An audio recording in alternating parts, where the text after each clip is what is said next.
So 2022 is done and it's report card time for the Southern Hemisphere sides. And I thought you were going to score. Ask a better question, you get a better answer.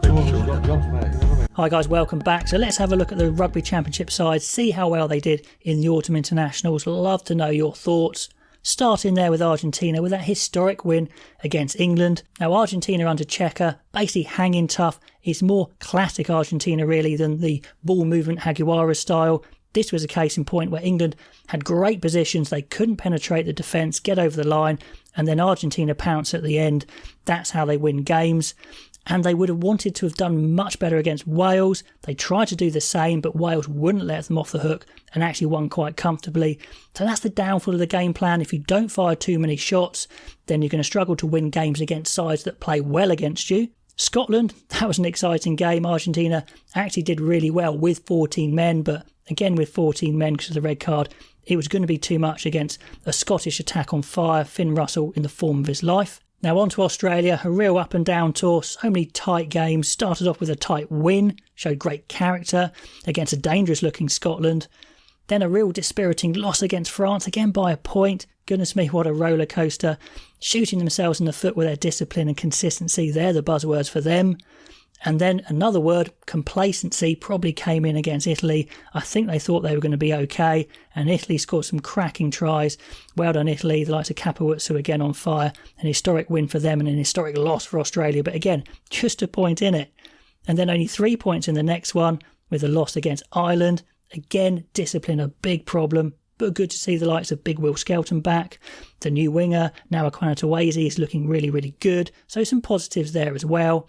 And then another positive is they came back against Wales, even though they looked a shadow of their side because of all the injuries.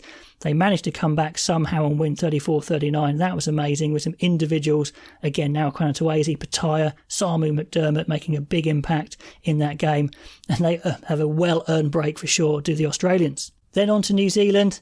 And a narrow win for them against Japan was alarm bells in defence to start with. That was the closest Japan have ever got. But then they stuck the ball up their jumpers and smashed Wales up front.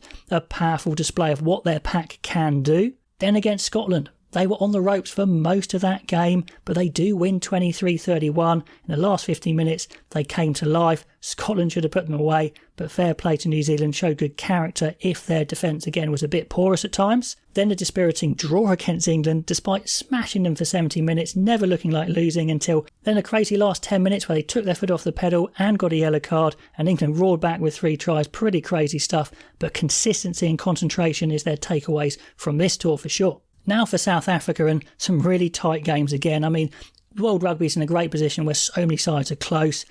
Big issues with their goal kicking throughout this series. They've got to pick a good goal kicker. That could come back and bite them. But they did get in great positions throughout the series, but they were struggling to convert as they were in the Ireland game.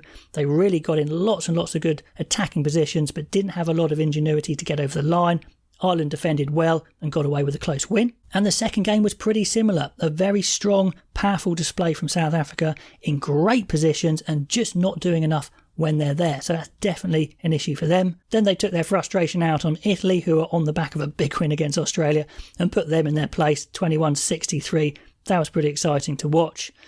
And then against England, their best performance, where they absolutely humbled England, smashed them really, 13-27, never looked like losing. Now that sort of classic, well-executed Springboks game is exactly what they're going to want to bring to the World Cup next year. So anyway, guys, let me know all your thoughts on those Southern Hemisphere sides, what they need to work on, what they did well, comments below, and I'll catch you next time.